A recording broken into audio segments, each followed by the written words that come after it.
Bem-vindo à Leitura de Ouvido, o podcast que transforma linhas em ondas sonoras.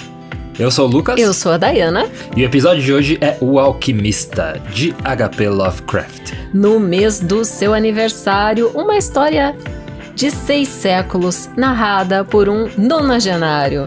Vamos acompanhar este conto horripilante, assustador e muito, muito interessante. Que me lembrou Nosferatu. Já vamos falar por quê. Boa leitura. O Alquimista, de Howard Phillips Lovecraft. Tradução: Alda Porto, Vilma Maria da Silva, Lenita Rimoli Esteves e Paulo César Castanheira.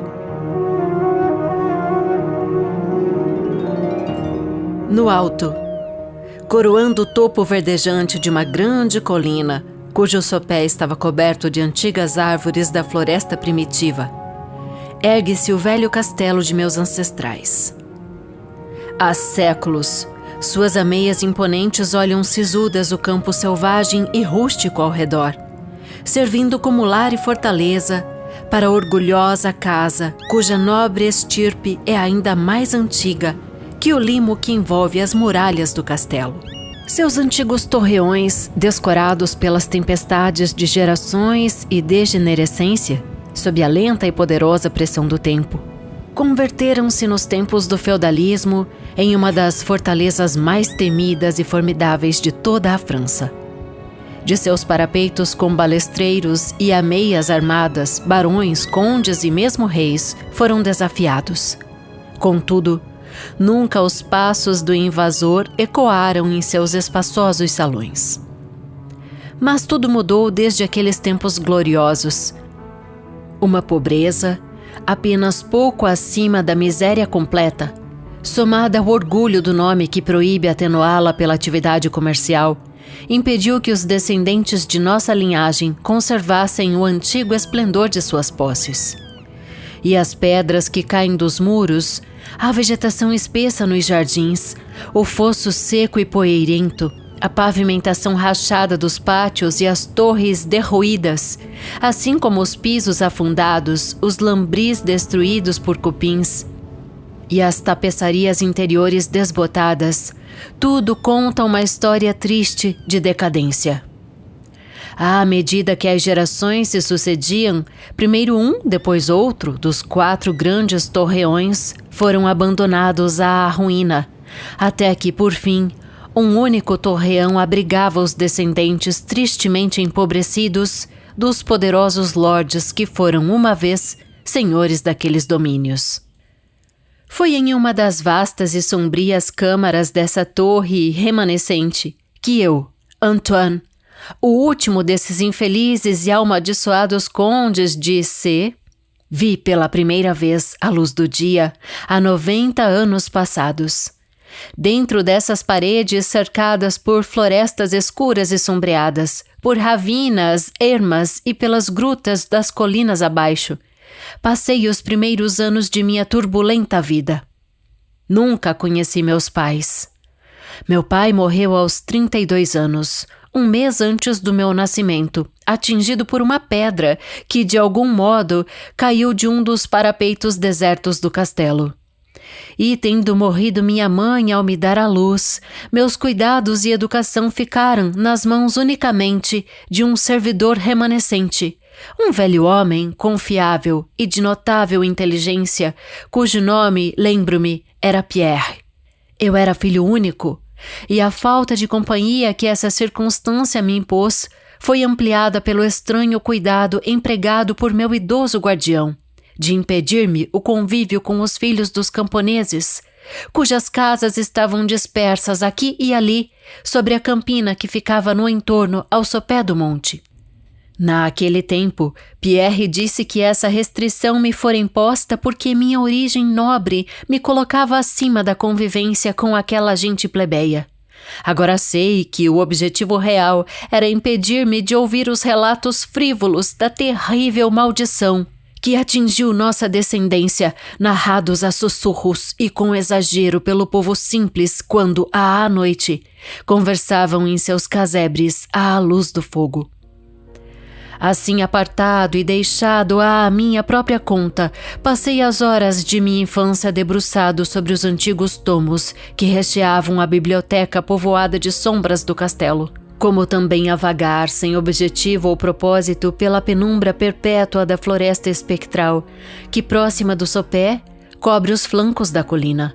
Talvez por efeito dessas circunstâncias, meu espírito bem cedo tenha adquirido uma sombra de melancolia.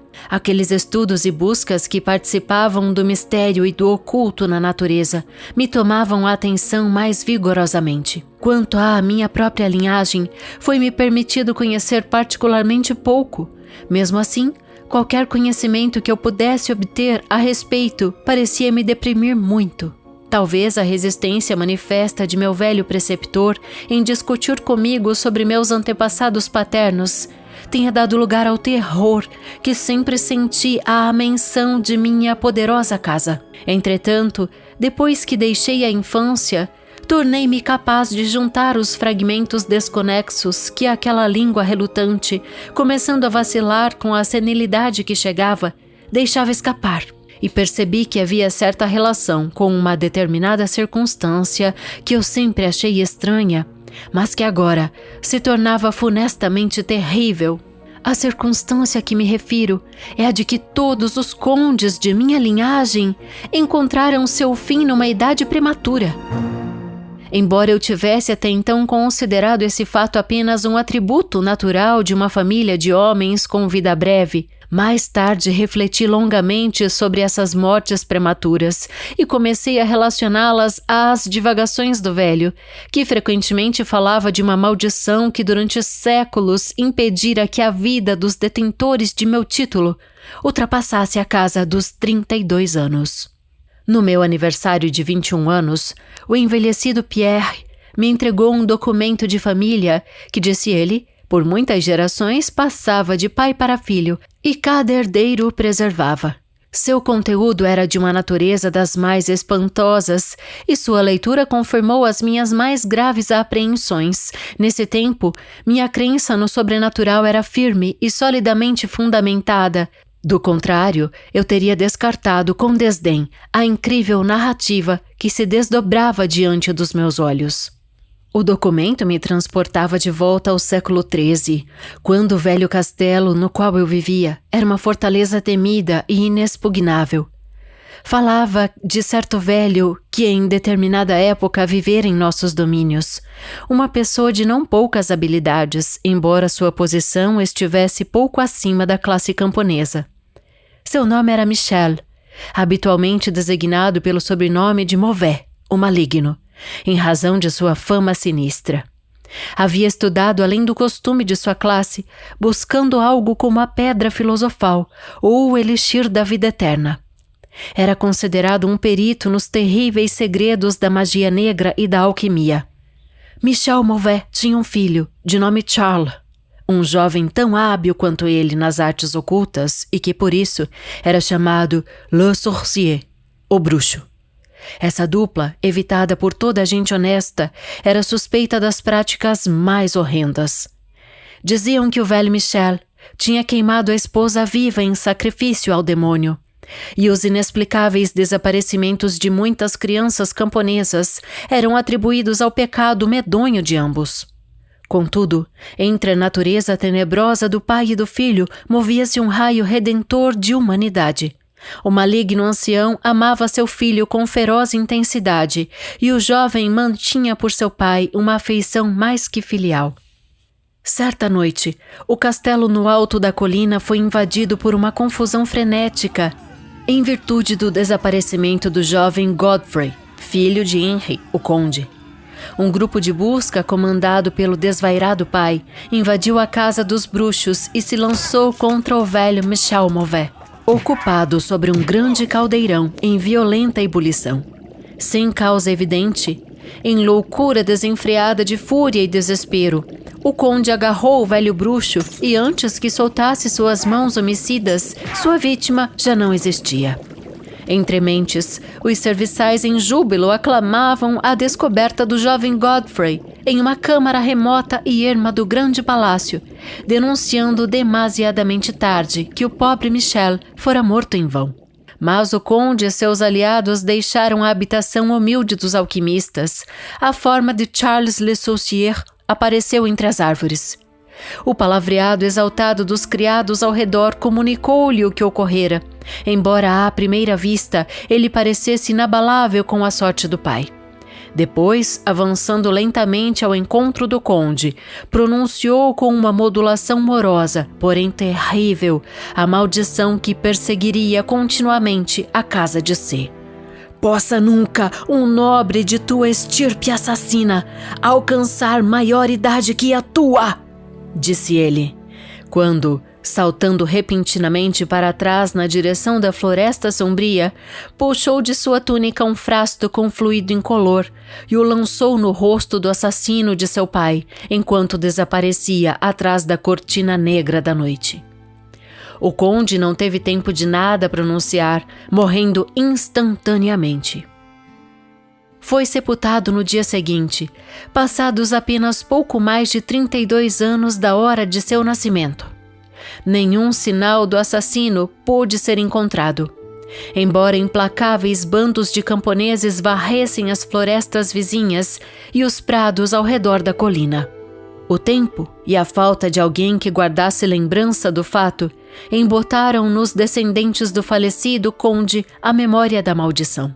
Dessa forma, quando Godfrey, causa inocente de toda a tragédia e então portador do título, foi morto por uma flecha enquanto caçava, com a idade de 32 anos, não passou pela cabeça de ninguém outra coisa que não fosse o sentimento de tristeza por sua morte. Mas quando, anos depois, o conde seguinte, chamado Robert, foi encontrado morto próximo ao prado, sem causa aparente, os camponeses murmuraram que seu senhor tinha completado recentemente apenas 32 anos, quando uma morte precoce o apanhou. Louis, filho de Robert, foi encontrado afogado no fosso com a mesma idade fatal, e de igual modo prosseguiu pelos séculos a nefasta crônica. Henry, Robert, Antoine e Armand, todos arrebatados de uma vida virtuosa e feliz com uma idade pouco abaixo de seu desventurado ancestral quando assassinado. Que me sobrassem quando muito apenas 11 anos de vida estava claro para mim pelas palavras que li. Minha vida, antes considerada de pouca valia, tornava-se mais preciosa a cada dia à medida que investigava mais e mais profundamente os mistérios do mundo oculto da magia negra. Isolado como eu era, as ciências modernas não me impressionavam. Eu trabalhava como no tempo da Idade Média, tão secretamente como fizeram o mesmo Michel e o jovem Charles na aquisição dos conhecimentos demonológicos e alquímicos. Embora lesse quanto podia, não conseguia esclarecer de nenhum modo a estranha maldição lançada sobre minha linhagem. Em momentos raramente racionais, tentava até mesmo uma explicação natural, atribuindo a morte prematura de meus ancestrais ao sinistro Charles Le Saucier e seus herdeiros. Entretanto, tendo descoberto por meio de uma pesquisa cuidadosa que não havia descendentes conhecidos do alquimista, eu me lançava de volta aos estudos do ocultismo. E uma vez mais empenhava esforços para encontrar uma fórmula mágica que pudesse libertar minha casa de seu terrível fardo. Uma coisa estava absolutamente decidida: nunca me casaria. Pois, uma vez que não restasse vivo nenhum outro ramo de minha família, a maldição se encerraria em mim. Quando me aproximava dos 30 anos, o velho Pierre foi chamado para o mundo do além. Sozinho, sepultei-o sob as pedras do pátio por onde ele gostava de vaguear. Assim fui deixado a pensar sobre mim mesmo como a única criatura humana dentro da grande fortaleza, e em minha solidão absoluta, meu espírito começou a abandonar os protestos inúteis contra a sentença iminente, tornando-me quase reconciliado com a sorte que muitos dos meus ancestrais encontraram. Muito do meu tempo era agora ocupado na investigação dos salões e torres abandonados do velho castelo em ruínas, de onde o medo na juventude me afastara. Alguns dos quais, o velho Pierre me dissera, não eram tocados por pés humanos há mais de 4 séculos. Estranhos e intimidantes eram muitos dos objetos que encontrei. Os móveis, cobertos com o pó dos séculos e deteriorados com o lodo da umidade contínua, encontraram meus olhos. Teias de aranha em profusão nunca antes vistas por mim penduravam-se por toda a parte. Enormes morcegos batiam as asas ósseas e sinistras de todos os lados na penumbra vazia do outro lado. De minha idade exata, mesmo a escoar dos dias e das horas, mantive o mais minucioso registro, pois no relógio maciço da biblioteca, em cada movimento do seu pêndulo, esvaía-se minha existência sentenciada. Eu me aproximava a passos da hora que há tanto eu vira com apreensão. Como a maioria de meus ancestrais fora apanhada pouco antes de alcançarem a idade do Conde Henry, eu estava a todo momento vigiando a chegada da morte desconhecida. De que forma estranha a maldição me surpreenderia, eu não sabia. Mas eu estava decidido, pelo menos, que não encontraria em mim uma vítima passiva e covarde. Com vigor renovado, dediquei-me a examinar o castelo e o que nele havia. Foi durante uma das mais longas de todas as minhas incursões de investigação numa parte deserta do castelo, a menos de uma semana antes da hora fatal, quando sentia que eu devia assinalar o limite derradeiro de minha passagem pela terra, além do qual eu não tinha sequer a mais leve esperança de continuar respirando, que me deparei com um evento culminante de toda a minha vida. Havia passado a melhor parte da manhã subindo e descendo as escadarias meio desmoronadas de um dos mais assolados torreões. À medida que a tarde avançava, eu buscava os níveis mais baixos, descendo até o que parecia ser tanto uma masmorra medieval, quanto um depósito de pólvora mais recentemente escavado. Quando atravessava vagarosamente as galerias cobertas de salitre ao pé da última escadaria, o piso tornou-se muito úmido e logo vi pela luz de minha tocha bruxuleante que uma parede opaca e coberta de umidade impedia minha jornada. Virando-me para retomar meus passos, meus olhos encontraram um alçapão com uma argola ali bem embaixo dos meus pés. Pausadamente consegui erguê-lo com dificuldade, ao que na sequência revelou-se uma abertura escura de onde emanava uma fumaça asfixiante que fez minha tocha crepitar, abrindo-se no clarão indistinto o primeiro degrau de uma escada de pedra. Assim que dirigi a tocha para dentro daquelas profundezas repelentes e a chama reavivou livremente e imperturbável, comecei a descer. Eram muitos os degraus e levavam a uma estreita passagem com um pavimento de pedra que eu sabia devia estar em remota profundidade. A passagem evidenciou-se de grande extensão e terminava em uma porta maciça de carvalho, gotejante com a umidade do lugar, que resistia vigorosamente contra todas as minhas tentativas de abri-la. Interrompendo meus esforços depois de um tempo, afastei-me, tomando alguma distância na direção dos degraus, quando, subitamente, me atingiu um dos mais profundos e enlouquecedores impactos que a mente humana é capaz de vivenciar. Sem aviso, ouvi a pesada porta atrás de mim ranger e abrir-se lentamente sobre seus gonzos enferrujados. Minhas sensações imediatas escapam à análise. Defrontar-me em um lugar tão completamente deserto como eu considerava o velho castelo, com a evidência de ali estar presente um homem ou espírito, produziu em meu cérebro um gênero de horror dos mais agudos. Ao me voltar por fim e ficar de frente para o ponto de onde vinha o ruído, meus olhos devem ter saltado das órbitas diante do que presenciaram. Entre os umbrais góticos estava uma figura humana. Era de um homem, envolto num capuz e vestido com uma túnica medieval longa, de cor negra.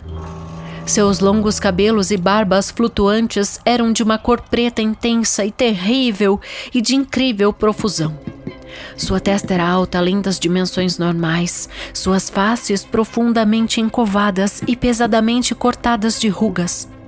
Suas mãos, longas, ressequidas e curvadas como garras, eram de uma brancura marmórea e cadavérica que eu nunca tinha visto noutro homem. Sua figura, magra o bastante para equiparar-se às proporções de um esqueleto, era estranhamente curvada e quase sumia nas dobras volumosas de seu traje peculiar.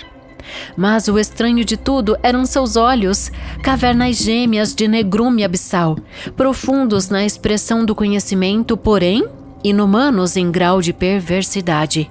Estavam agora fixos em mim, perfurando minha alma com seu ódio e me pregando ao lugar onde eu estava. Por fim, a figura falou com uma voz retumbante, cuja natureza obscura, cavernosa e de malevolência latente me causaram arrepios.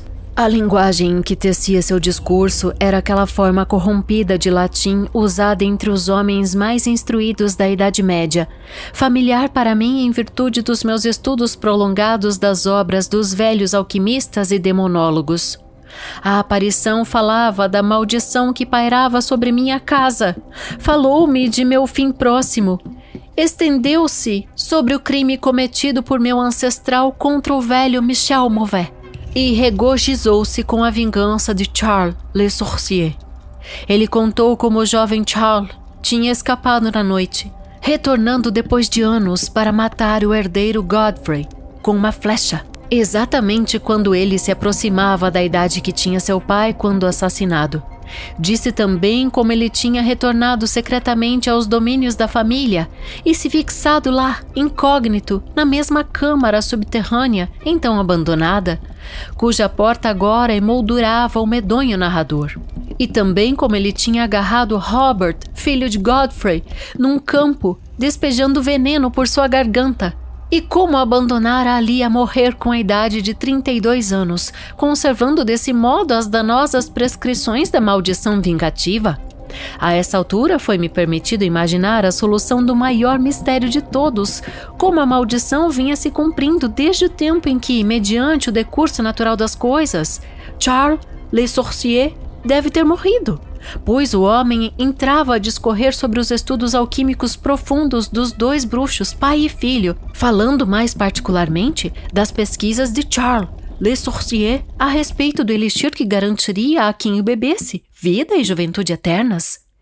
Pareceu naquele momento que o entusiasmo tinha removido o ódio de seus olhos terríveis, que a princípio o marcara tanto.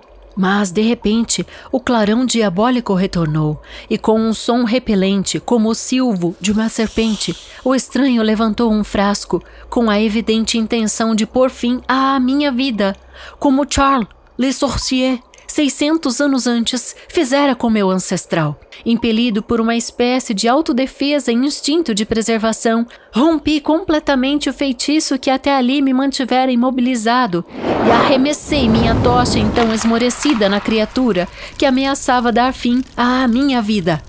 Ouvi o frasco se quebrar contra as paredes da passagem, enquanto a túnica do estranho homem se incendiava, iluminando a cena horrenda com um resplendor fantasmagórico. O grito de terror e maldade imponente lançado pelo provável assassino exigiu demasiado dos meus nervos já abalados, e eu desabei no chão lodoso, completamente desfalecido. Quando recobrei meus sentidos, tudo estava horrendamente escuro. E lembrando-me do que havia acontecido, meu ânimo recuou diante da ideia de perscrutar ainda mais. Apesar disso, a curiosidade sobrepuja tudo. Quem, perguntei-me, era aquela criatura do mal e como passara para dentro da muralha do castelo? Por que ele procuraria vingar a morte do pobre Michel Mauvais? E de que maneira a maldição tinha se arrastado por todos os longos séculos, desde o tempo de Charles Le Sorcier?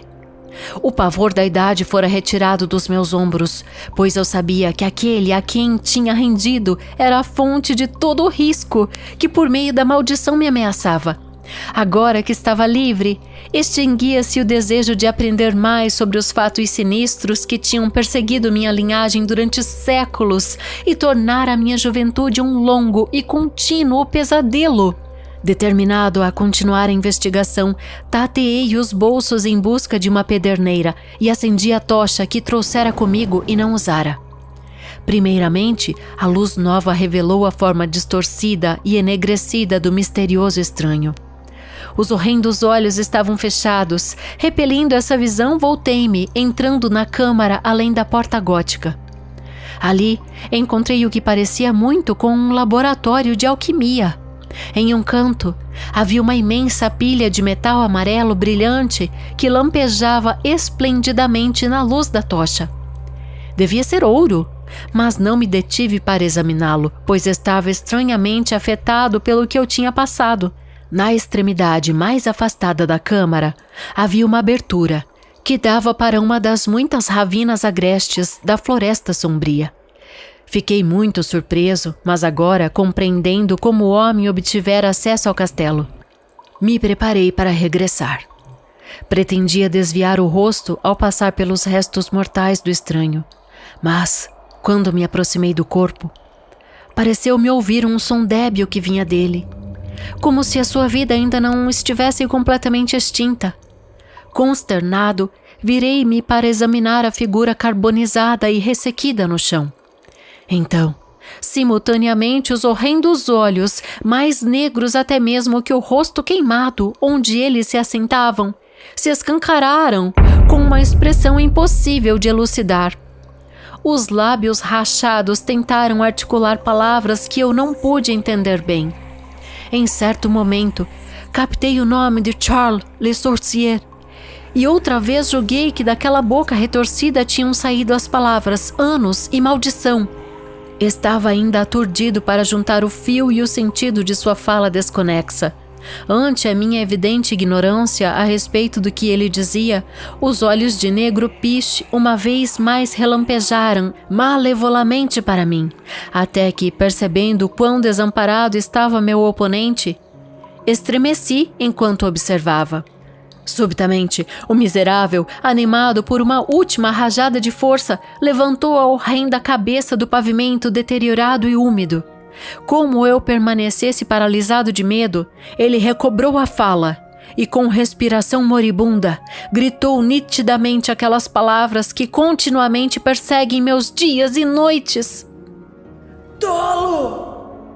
Não consegue solucionar meu mistério! Não tem cérebro capaz de identificar a vontade que, através de 6 longos séculos, consumou a horrenda maldição lançada sobre sua casa. Não lhe falei sobre o grande elixir da vida eterna. Não sabe como o mistério da alquimia foi esclarecido? Direi a você: fui eu que vivi durante 600 anos para assegurar minha vingança, pois eu sou Charles Le Sorcier.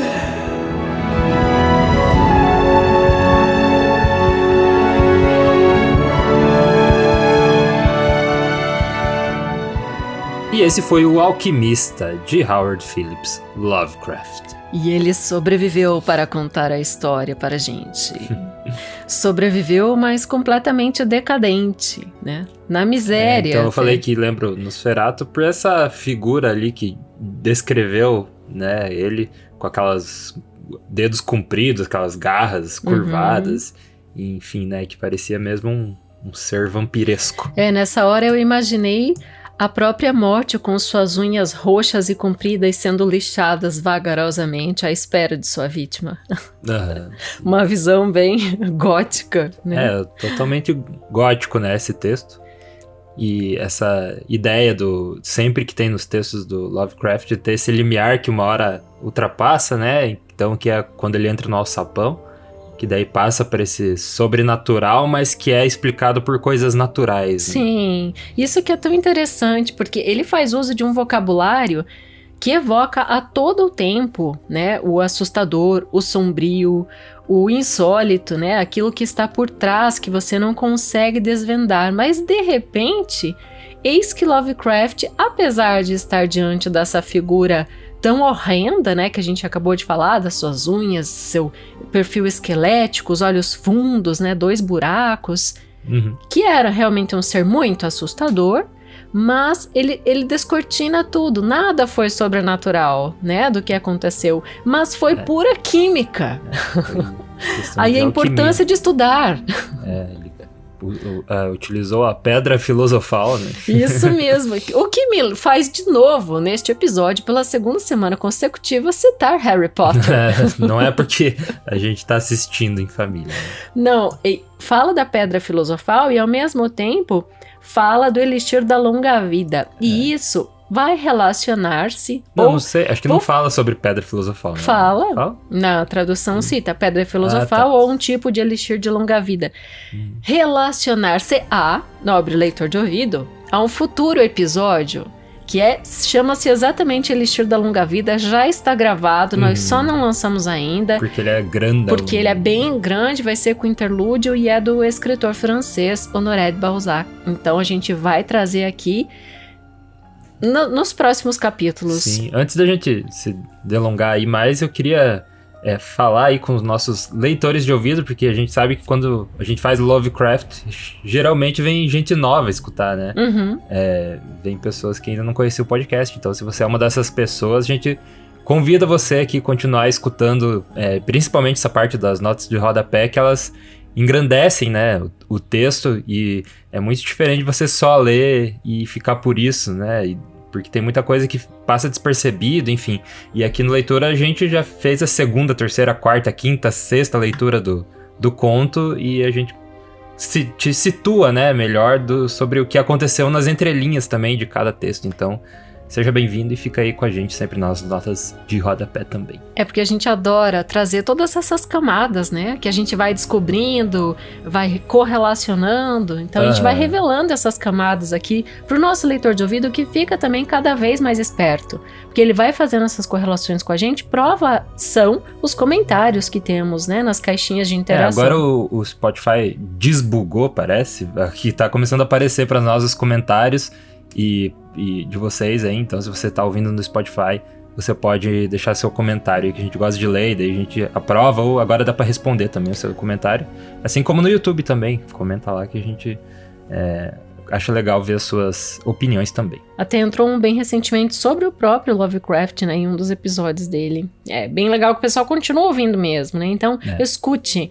A pedida é fazer esse mês inteiro de Lovecraft, em função do seu mês de aniversário. A sugestão foi do nosso apoiador, que também é conselheiro, muito amigo nosso, que enviou o livro de onde saiu este conto de hoje, que é o Felipe Cronato. É uma bíblia de um livrão, assim... Bem uma edição bonito. Linda. É um livrão bonito assim, mas é uma chaproca. Aliás, a gente adora receber presentes assim e ajuda muito na nossa produção, né? Esse envio do Felipe, né? Ele escolheu, a gente escolheu juntos, na verdade, essa edição. Então, sempre que alguém gostar muito de um autor, quiser nos presentear, sendo esse autor de domínio público, né? Que é o que a gente traz aqui no podcast, muito bem-vindo. Manda uma DM, escreve pra gente no... leituradeouvido@gmail.com. Pra gente combinar os detalhes. Vamos voltar aí pro texto, então. Ó. Vamos voltar pro texto. Por quê? Porque este texto é narrado por Antoine. Eu fiz as contas. Antoine, quando ele narra pra gente... Porque ele fala que tudo isso aconteceu com a criatura quando ele tinha 32 anos. E fala que a história que ele vai contar aconteceu há 90 anos. Então ele tem 122 anos, certo? Pois é. Ele não é um nonagenário, como eu falei na abertura. Ele tem 122 anos, ele é um centenário. Mas parece que ele tem 90, assim, né? Eu acho que eu li em outros lugares também. Até vale voltar no texto, tá na terceira linha do texto. Eu li em alguns lugares que também falou de 90. Mas então, também tem o detalhe que não é revelado o primeiro nome dele, né? Não sei por qual motivo. O primeiro nome é Antoine, não é revelado o sobrenome, é só um C isso, com reticências. O sobrenome. Que daí deixa... Também obscura essa linhagem, né, da família. Mas o Lovecraft faz isso em outros textos. Ele não vai contando assim o sobrenome de cara, né? Ele faz a gente ficar pensando. E essa é uma das coisas dos contos dele. Mas aqui a gente tem esse velhinho, né, esse idoso, esse ancestral, voltando para os seus antepassados, né? E narrando pra gente o que ocorreu há 6 séculos passados. A começar por um personagem muito marcante, que a gente começa o texto com a descrição dele, que é o próprio castelo, totalmente em ruínas. A gente tem a explicação de que dos 4 torreões, que são aquelas grandes torres, né, que formam as arestas, digamos assim, dos castelos, dos 4, só um estava em pé a essa altura, quando ele resolve fazer essa narrativa pra gente. E só tinha ele e o criado, né, que depois acaba morrendo também. Mas tem uma relação que dá de puxar com também a vida do Lovecraft, que ele fala que era essa família em decadência, né, em ruínas, né, o castelo também representando isso, que o Lovecraft também teve essa ruína logo cedo na família, né, perderam o avô, enfim, tinha uma vida aristocrata e isso foram pra pobreza, assim, depois da morte desse avô e aí que foi a infância do Lovecraft, né, teve esses traumas aí. Então tem uma relação, pode ter uma relação também com a história de origem aí do nosso protagonista. Interessante. E o texto começa com uma etapa, primeiro relacionando, né, falando dessa ruína total que o castelo está nesse momento, que os descendentes, que no caso é ele, né, o último descendente dessa linhagem, está totalmente na miséria. Ele deixa isso muito claro, que até os anteriores a ele caíram na miséria, apesar de ter um castelo imenso, né, só que em ruínas. E daí ele faz uma coisa que eu, como uma estudiosa de linguagem, de aquisição da linguagem, na hora veio aquela pulga assim, eu já questionei, porque ele fala que ele foi criado apenas pelo mordomo, né, o senhor, né, o velhinho também, que depois, quando ele tem 20 e poucos anos, não, ele tem 30 anos quando o velhinho morre, né, um pouquinho antes da profecia se cumprir com ele próprio. Só que daí ele fala que ele não teve contato com os aldeões, porque eram plebeus, não eram, digamos assim, no argumento do mordomo, à altura, né, do seu preceptor, que é esse o termo que eu estava tentando lembrar, né? Então, sempre quem educa é o preceptor. Em aquisição da linguagem, para você aprender a falar uma língua, você tem que conviver com falantes dessa língua. Então, esse é um ponto importantíssimo para seja qualquer língua for. Por que os bebês têm sempre a mesma linguagem? Aqui, ou na China, ou na Índia, ou nos Estados Unidos, a linguagem do bebê é sempre igual, até ele conseguir internalizar a língua materna do meio onde ele está inserido. Isso é extremamente interessante e é bem científico, e até tem filmes que exploram isso, né? Que tiram um ser humano, joga lá no meio da floresta, isolado, e faz ele crescer sozinho, para ver que tipo de desenvolvimento de linguagem e corporal esse ser humano vai ter, né? E estudos comprovam que não se torna essa amplitude de desenvolvimento que nós somos hoje, né? Que ele fica aquém, ele tende a imitar os animais, as pessoas com quem ele convive.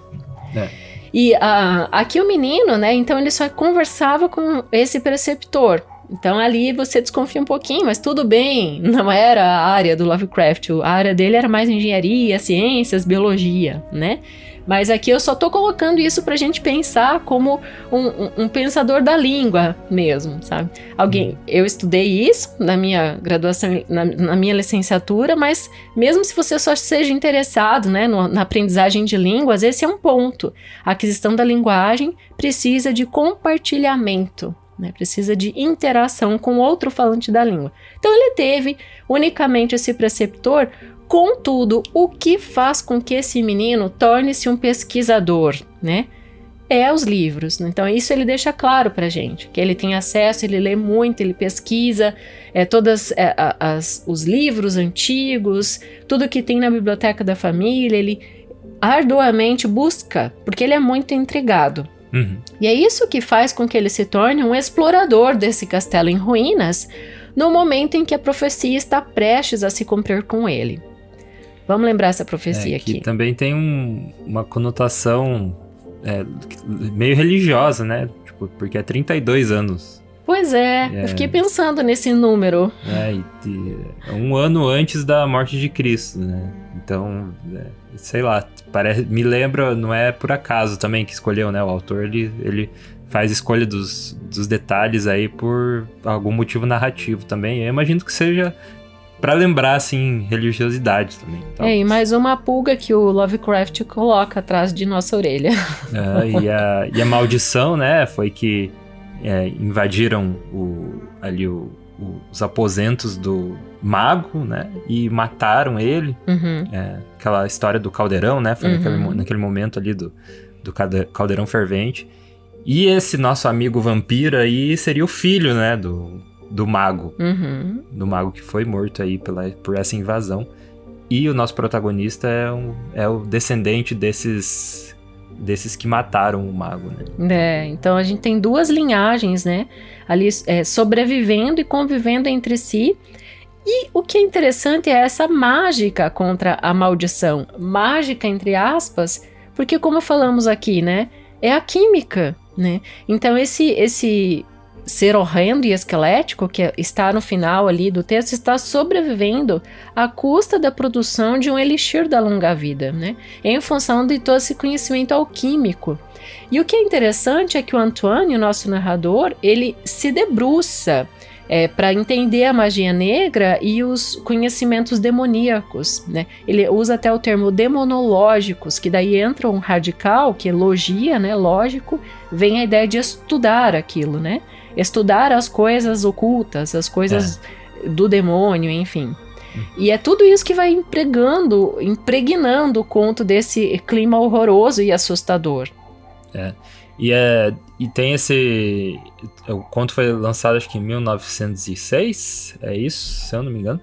E também tem... Hoje a gente vê, né, como uma narrativa. A gente vê esse tema sendo explorado de diversas formas, né, em diversas mídias. Mas se você for pensar naquela época, quando foi lançado, né? No início do século XX. Tinha esse boom científico também acontecendo, né? E então, é de se imaginar que algumas pessoas devem ter condenado ele por, né, fazer um texto sobre algo assim que para elas podia parecer real, né? Em algumas circunstâncias, né? Vai que dá para fazer um elixir da vida mesmo, né? Cientificamente. Porque o Lovecraft, ele coloca essas coisas... de forma científica, né? Sim. Começa como sobrenatural e daí vai pro natural, vai pro científico. E daí tem o seu próprio álibi, né? Como escritor, que aqui é uma memória da juventude do Antoine, né? Então, é narrado em primeira pessoa, mas ele fala, meu nome é Antoine, eu tenho... isso aconteceu há 90 anos atrás. Então, se não me engano, ele tem, sim, 122 anos, mas enfim... Essa memória da juventude é um álibi para Lovecraft, mas eu fico realmente imaginando, como você disse, se ele havia, né, foi recriminado, sofreu algo nesse sentido. E eu não lembro a data, Lucas, quem sabe você vai se lembrar. Da questão da Nova Califórnia, que o Lima Barreto trata, né, que é transformar ossos em ouro. Então ele nos deixa claro, quando ele entra no laboratório, que ele vê uma pilha dourada, né, brilhante, que tudo indica que é ouro. E... na questão da corrida do ouro norte-americana, né, falando aqui da origem do Lovecraft, né, que é o berço dele, eu não lembro em que época que foi essa corrida do ouro, porque talvez ele também tenha se aproveitado desse fato que talvez recém tenha ocorrido para colocar essa questão alquímica, porque daí depois, alguns anos, o Lima Barreto retoma na Nova Califórnia, que é um conto que você já pode ouvir aqui também no podcast, e a questão é desenterrar ossos para transformar em ouro. E o nome de Nicolau Flamel, que é um grande alquimista, aparece lá, assim como em Harry Potter. Então aí, sempre voltando ao Harry Potter.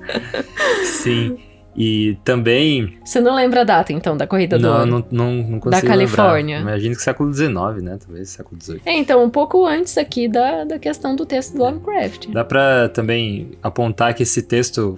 O Lovecraft escreveu muito novo, né? Ele tinha 18 anos, 18 para 19 ali. Então é um texto antes dele ser formado como o Lovecraft que a gente conhece, né? Antes de vir as grandes obras, como Cidade Sem Nome, Call of Cthulhu. Na verdade, foi publicado ali quando ele tinha 26 anos por aí, mas ele escreveu quando ele tinha 18 mesmo. Então, só para trazer em fatos biográficos, isso que a gente está falando aqui, ó, que a gente já citou, mas trazendo na frase como vai para o nosso apoiador. Quando adolescente aos 14 anos, perdeu o avô e a mãe ele e a mãe caíram em dificuldades financeiras, tendo que mudar da sua confortável casa para um outro lugar, né? E o Lovecraft sofreu uma crise nervosa ainda antes de concluir a escola e se afastou do convívio social de 1908 a 1913. Então esse texto nasce nesse momento de dificuldade que a gente está citando aqui, pessoal, né? E é o momento também que ele chega a pensar em cometer suicídio. Mas ainda bem que não, né? Ele vive 46 anos, se não me engano. A gente já trouxe a biografia mesmo. do Lovecraft em outros episódios. E então fica aí o convite para você ouvir os outros, que traz mais detalhado a biografia. A gente não vai ficar repetindo a biografia dele em cada episódio, né? Então convidamos aí para você ouvir os outros, que, nossa, vale muito a pena ouvir Lovecraft. Um melhor que o outro. E o que faz vitima o Lovecraft é um câncer de intestino.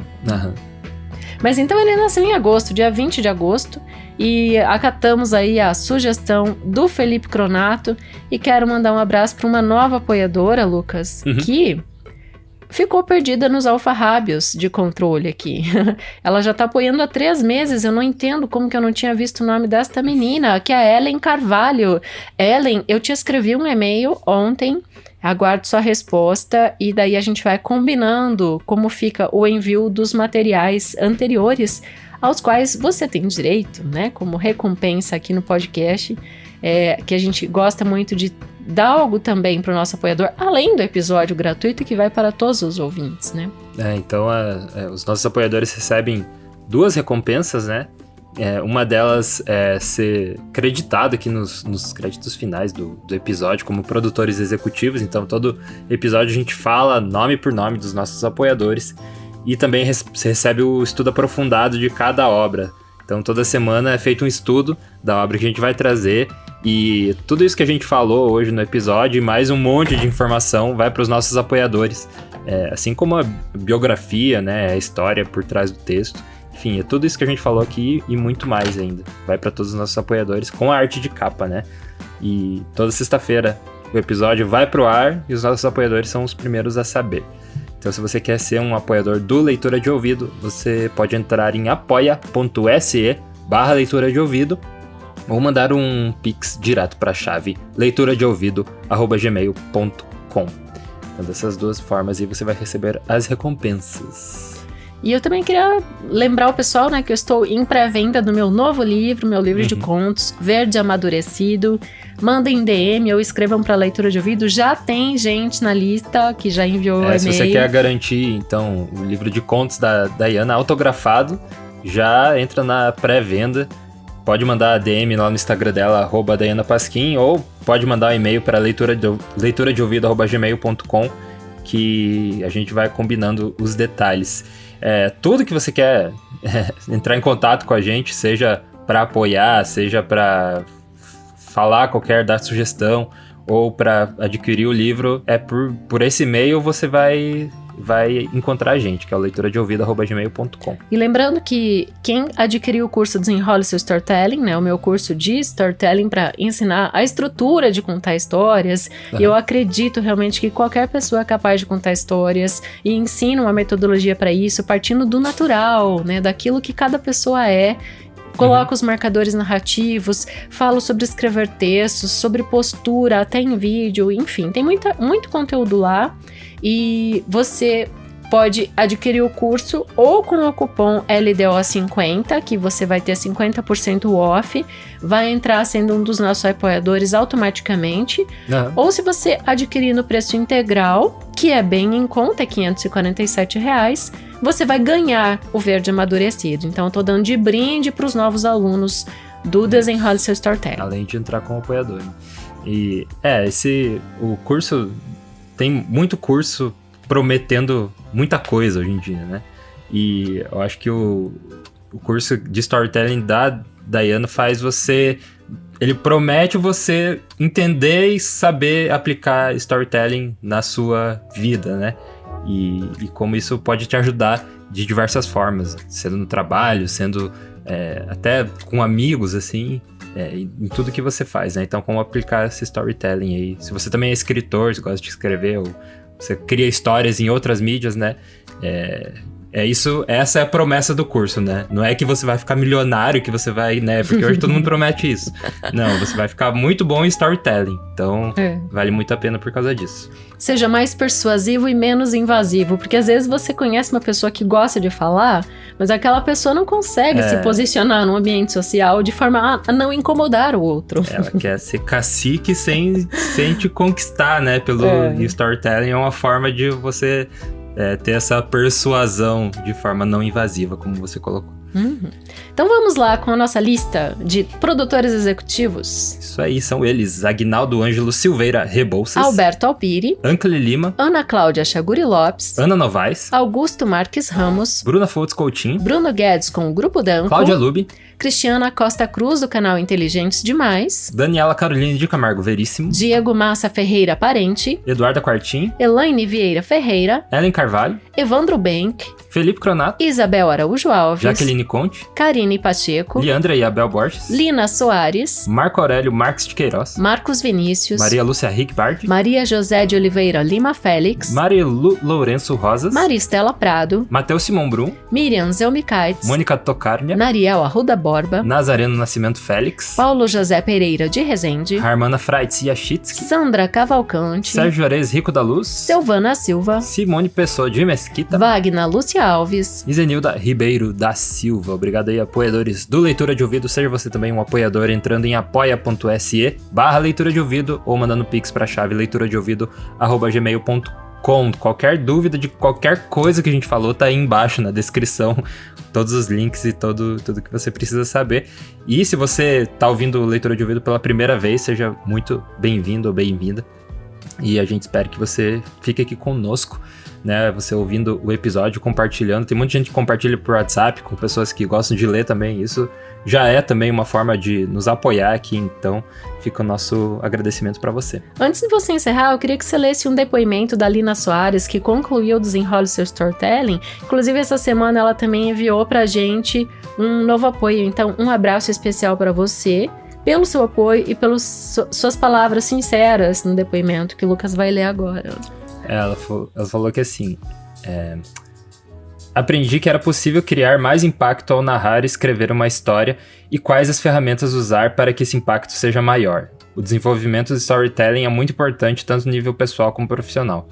Ao seguir os vários módulos do curso, fui aprendendo quais as ferramentas disponíveis para tornar uma boa narrativa atraente, a fim de estabelecer uma conexão com o ouvinte. Além disso, os desafios propostos após cada módulo foram muito aliciantes e variados.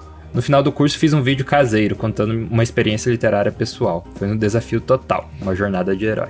Porque a Lina, apesar de ser professora, a professora aposentada hoje, ela nunca tinha gravado um vídeo na vida, Lucas. E ela fez uma análise literária, ele me mandou o vídeo, eu fiquei super orgulhosa. Então tem essa parte prática também, que faz você colocar a mão na massa ali também, né? E faz esse balanço do curso, né? De ele não ser totalmente teórico, nem totalmente prático. Então tem essas duas nuances que é bem legal. Né? Estou aí. Vamos ver se a gente vai para mais um Lovecraft. Vamos ver. Na próxima semana, se a gente vai fazer o mês inteiro Lovecraftiano. Também deixa sua opinião aí nos comentários, que dependendo, né, do feedback, a gente pode fazer o mês inteiro. Então, eu até arriscaria dizer assim, ó, se a gente tivesse um aporte, vou jogar um desafio aqui, Lucas. Se a gente tiver um aporte para Lovecraft em agosto, eu me comprometo a fazer o chamado de Cthulhu, nem que seja em 2 semanas, porque é muito extenso, não dá pra botar no ar um episódio de 3 horas, né? A gente teria que pôr 1 hora. Fazer talvez 2 partes ali. Então... Mas teria que ter um aporte, tipo como é que é o termo, Lucas? Um apoio. Um patrocínio. Apoio, um patrocínio pra esse episódio. Vamos deixar assim, se a gente vai recebendo apoios aí nesses episódios específicos do Lovecraft, por causa desse episódio de hoje, principalmente, aí a gente vai, né, a gente sabe que vocês querem mais Lovecraft, a gente continua fazendo isso durante o mês aqui de agosto. Por que precisa de apoio? Porque leva várias horas de trabalho, então a gente vai deixar de trabalhar em uma coisa para trabalhar nisso, né, e são várias horas, então é muito importante você tá com a gente nessa energia aí, né? Tomara que tenham gostado desse episódio aí. A gente te vê. Eu que falo isso. Não é justo, eu vou falar. E a gente vê na próxima leitura.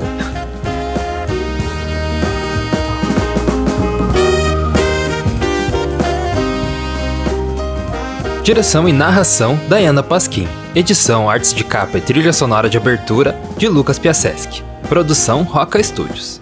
Avalie no Spotify e na Apple Podcasts. Siga para não perder os próximos episódios. Inscreva-se em youtube.com/leitura de ouvido. Siga no Instagram Leitura de Ouvido. Fale com a gente no leituradeouvido@gmail.com. E a gente te vê na próxima leitura.